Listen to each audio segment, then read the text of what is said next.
So welcome to the Gold Star Police Park. My name is Yorke Rowan. I also work for the Institute for Studies of Ancient Cultures at the University of Chicago. And contrary to what Morag claimed, I don't really consider myself a landscape archaeologist, or maybe I'm trying to get there. Now you've seen the entrance and you've seen the bricks of all the donations to the park. This is a very recent part of the memorial landscape that was dedicated in 2006. And this part was just dedicated October 11th this year. So this is the first I'm seeing the completed part of this, because this is for the animals of the Chicago PD. So for the service horses and dogs who've given their lives in the line of duty. And so then we'll come to the people a little bit further down. So this was just getting started when Morag and I were coming by. And it's kind of surprising how easy it is to miss this beautiful little park as people come jogging and riding their bikes right down this path, because I think that for many years I went right by and didn't know what was going on here, that this was here. And it seems so recent, but that's not really an excuse, because it was dedicated in 2006, so it already existed, except for this part, which has just been finished. So I don't claim to know very much about landscape, but the landscape we're looking at in the Black Desert of Jordan, we see a lot of structures. Are those the sandhill cranes? They're not, are they? They are. No, I'll let you know if they're sandhill. And the landscape in the Black Desert in Jordan also includes a lot of additive memorial landscape things that are not so clear what they are. But we see this in places like the Black Desert in Jordan and in Saudi Arabia, where you see additions to things that are clearly additions to tombs. And it's not clear that they're all made at the same time. They may be additive. It's not something that I think is really well understood. And so this kind of reminds me of that sort of creating yet another part of a memorial landscape and avenue. So shall we go on down to the next part?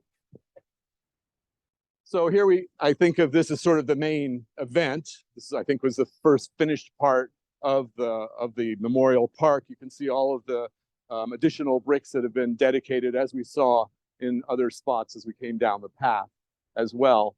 Some of the discussion, or some of what the promotional material for the Gold Star Family's Memorial Fund is they try to suggest and want people to understand that it's not just about thinking about death and the end, but also for the living. And they have a vigil here every year and so on.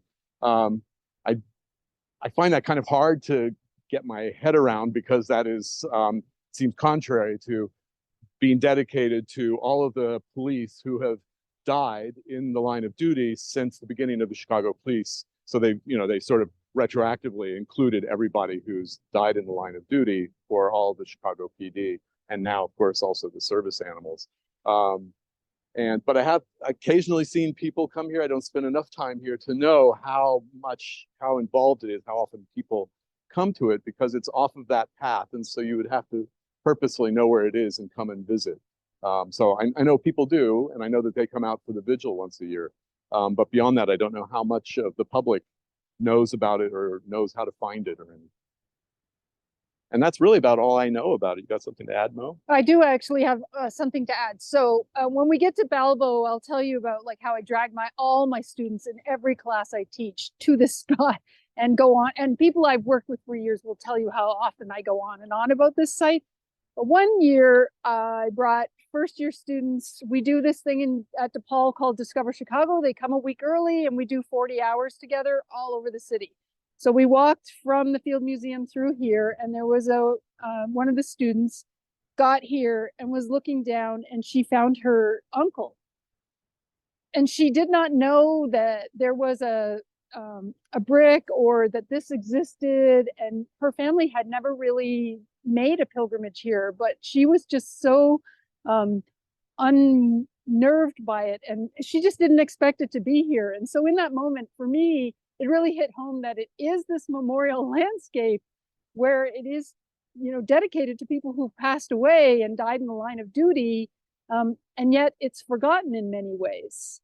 And this is a good plug now because we are now going to the Forgotten Monument around the corner. So we're going to end at Balbo, and then I will tell you all about it, and I won't go on and on as I could.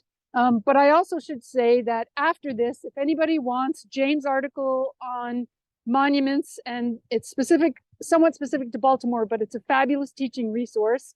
Or if you want the link to the article I wrote with a student on Balbo, I'm happy, just drop me a line and I'm happy to send you any of this stuff. Okay, so we're going on to Balbo, my favorite place in Chicago.